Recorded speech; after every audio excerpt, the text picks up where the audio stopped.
The world has been captivated by the mystery of Jesus' life between the ages of 12 and 30, the so-called lost years, absent from biblical accounts.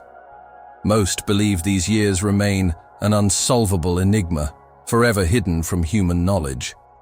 Edgar Cayce, often called the Sleeping Prophet, would disagree. Through his remarkable trance readings spanning decades, Cayce revealed detailed accounts of these missing years that challenge everything conventional history has taught us. His insights weren't mere speculation, but came from what he described as access to the Akashic records, the cosmic memory of all events, thoughts, and experiences ever to have occurred.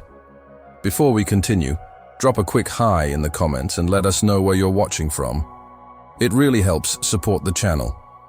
Edgar Cayce would often lie down, enter a self-induced trance state, and begin speaking in a voice distinctly different from his waking persona. During these sessions, thousands of which were meticulously documented, he accessed information about topics ranging from health remedies to ancient civilizations. But some of his most profound readings concerned the life of Jesus Christ, particularly those formative years unmentioned in Scripture. According to Cayce's readings, the conventional understanding of Jesus' early life represents a fragmented picture at best and deliberate historical manipulation at worst. The traditional narrative suggests Jesus remained in Nazareth, quietly working as a carpenter until beginning his ministry at age 30. Cayce's revelations paint a dramatically different portrait, one of extensive travel, intense spiritual training, and the gradual awakening of divine consciousness within the young Jesus. Cayce described how, following Jesus' visit to the temple at age 12, where he astonished religious teachers with his understanding, the young man recognized his need for greater spiritual development. This recognition sparked a journey that would take him far beyond the borders of ancient Israel. In Cayce's account, Jesus first traveled to Egypt, drawn by the ancient wisdom preserved in mystery schools dating back to the time of Hermes Trismegistus. There, Cayce indicated, Jesus studied not only the Hebrew scriptures, but also the metaphysical teachings preserved from Atlantean times. These Egyptian mystery schools weren't merely philosophical institutions, but guardians of practical techniques for expanding consciousness and activating latent spiritual abilities. What makes Cayce's narrative particularly compelling is how it bridges seemingly disparate spiritual traditions. While maintaining Jesus' unique divine nature, Cayce's readings suggest Jesus integrated wisdom from multiple ancient traditions, not to become their student, but to fulfill and transcend them. Jesus wasn't abandoning his Jewish heritage, but rather recovering its deeper mystical dimensions that had been obscured by religious formalism. From Egypt, according to Cayce, Jesus continued eastward, spending significant time in what are now India, Tibet, and Persia. In these lands, he encountered spiritual adepts who recognized something extraordinary in the young man from Galilee. Rather than Jesus learning from them, Cayce described a mutual recognition, ancient masters acknowledging the divine light incarnated in human form before them. Throughout these journeys, Cayce emphasized that Jesus wasn't becoming something different, but rather awakening to who he already was. The Christ consciousness, gradually emerging through the human personality of Jesus. This process wasn't instantaneous, but unfolded through contemplation, communion with nature, and compassionate interaction with diverse peoples. Cayce's readings detail how Jesus studied various healing practices during these years, not only spiritual healing, but practical approaches to alleviating physical suffering. This explains the remarkable effectiveness of his later healing ministry, which combined profound spiritual authority with practical therapeutic knowledge. In Persia, Cayce indicated Jesus engaged with Zoroastrian priests, whose prophecies had long foretold a coming savior.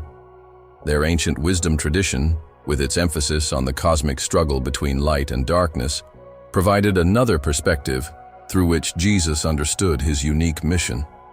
The India described in Cayce's readings was a land of profound spiritual contrasts, from ascetic practices to elaborate temple ceremonies. According to Cayce, Jesus observed these varying approaches to the divine with discernment, recognizing elements of truth while transcending their limitations. He spent time in Buddhist monasteries and Hindu ashrams, not as a devotee, but as one recognized by their masters as embodying the fulfillment of their own highest teachings. Perhaps most controversial in Cayce's account is his description of Jesus' time in the Tibetan highlands, where ancient repositories of wisdom had been preserved from prehistorical times. There, Jesus encountered masters who maintained traditions dating back to the earliest human civilizations. Cayce suggested these masters recognized Jesus as the long-awaited perfect embodiment of divine love in human form. While these journeys exposed Jesus to diverse spiritual perspectives, Cayce emphasized that Jesus didn't approach them as an ordinary seeker collecting teachings. Rather, his journey represented a remembering, an awakening to the universal truth at the heart of his being. What others sought through arduous practices, Jesus embodied naturally, though the full expression of his divine nature unfolded gradually.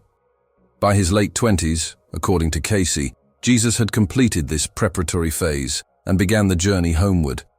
He returned through Persia, Assyria, and finally to Egypt once more before arriving back in Palestine.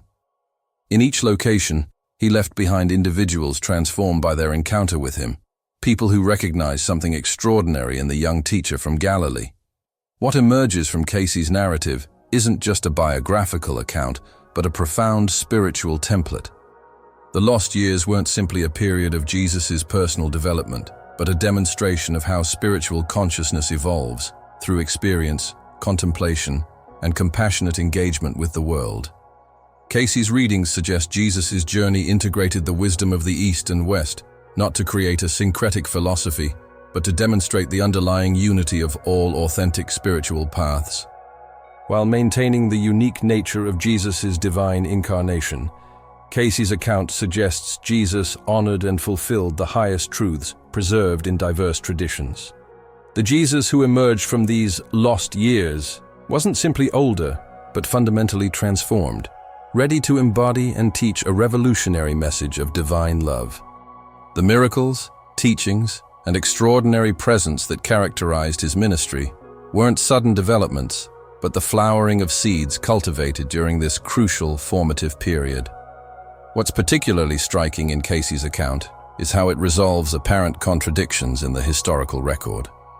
It explains how Jesus, raised in a small Galilean village, could display such remarkable knowledge of diverse philosophical and religious traditions. It clarifies the source of his healing abilities and the universal quality of his teachings that transcended the cultural limitations of first-century Judaism. Cayce's readings also addressed why these years remain lost in conventional accounts. According to him, the early Christian community, emerging in a Greco-Roman world hostile to Eastern influences, deliberately minimized connections between Jesus' teachings and other traditions. This wasn't deception, but rather an effort to preserve the unique nature of Christ's message in a time of religious syncretism and imperial cults. Over time, as Christianity became increasingly institutionalized, these accounts of Jesus' travels were gradually removed from Orthodox teaching. What remained were fragmentary references preserved in various apocryphal texts and persistent traditions in places like India and Tibet, claiming visits from the young Jesus.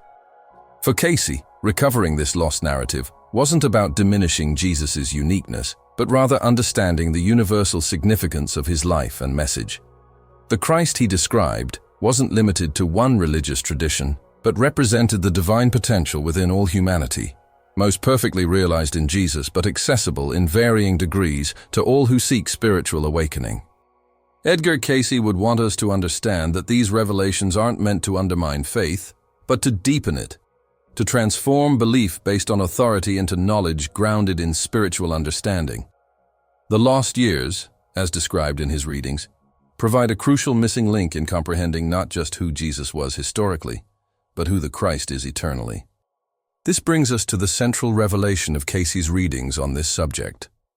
The lost years of Jesus weren't really about Jesus learning from others, but about the gradual, methodical preparation of his human consciousness to fully express his divine nature. What might appear from the outside as a young man studying with various masters was actually the unfolding of divine consciousness within human form, a process Cayce called the Christ pattern. According to Cayce, this pattern isn't exclusive to Jesus, but represents the spiritual journey potentially available to all humanity. Jesus didn't travel to become something he wasn't, but to fulfill what he already was. And in doing so, demonstrated the path all souls are ultimately destined to follow, each in their own way and timing. The sleeping prophet insisted this understanding of Jesus' formative years doesn't diminish Christian faith, but fulfills its deepest promise, that the Christ who lived in Jesus seeks expression through all who awaken to their divine nature. The lost years weren't lost at all, but preserved in the cosmic consciousness Cayce accessed during his remarkable trance readings. For over 40 years, from his humble home in Virginia Beach, Edgar Cayce provided thousands of readings that touched on virtually every aspect of human experience. While maintaining his commitment to Christian principles, he accessed information that expanded conventional religious understanding into broader spiritual dimensions. His insights on Jesus' lost years represent one of the most significant examples of this expansion. What makes Cayce's account particularly compelling is its internal consistency across thousands of readings given over decades. Without conscious knowledge of previous statements made in the trance state, Cayce nevertheless maintained remarkable coherence in his descriptions of Jesus' journey. This consistency suggests access to a unified field of information rather than mere imagination or confabulation. The Jesus who emerges from Cayce's readings isn't diminished by having studied in Egypt, India, or Persia. Rather, he appears more extraordinary, a being who embodied divine consciousness so completely that he could recognize, integrate, and transcend the highest wisdom of diverse traditions. The lost years weren't about Jesus becoming something different, but about preparing to fully manifest who he already was. This understanding transforms how we might approach our own spiritual development. Rather than seeing growth as acquiring something external, Cayce's perspective suggests authentic spirituality involves awakening to what already exists within us, the divine spark present in every soul. Jesus' journey, as described in the readings, provides the archetypal pattern for this awakening. Cayce emphasized that Jesus didn't just teach this truth, he embodied it. The lost years weren't merely educational, but transformational, a period during which divine consciousness increasingly expressed itself through Jesus' humanity. By the time he returned to begin his public ministry, this integration had reached a level unprecedented in human history. What would Edgar Cayce want us to understand about these revelations? Perhaps that the greatest spiritual truths aren't found in rigid doctrines, but in the living experience of divine love expressing through human consciousness. Jesus didn't merely teach about God, he demonstrated what happens when a human life becomes fully receptive to divine presence. The conventional narrative of Jesus' life, with its mysterious 30-year gap between infancy and ministry, has always invited questions. Cayce's readings offer answers that expand rather than contradict the biblical account, filling in missing pieces while preserving the essential truth of Christ's unique nature and mission.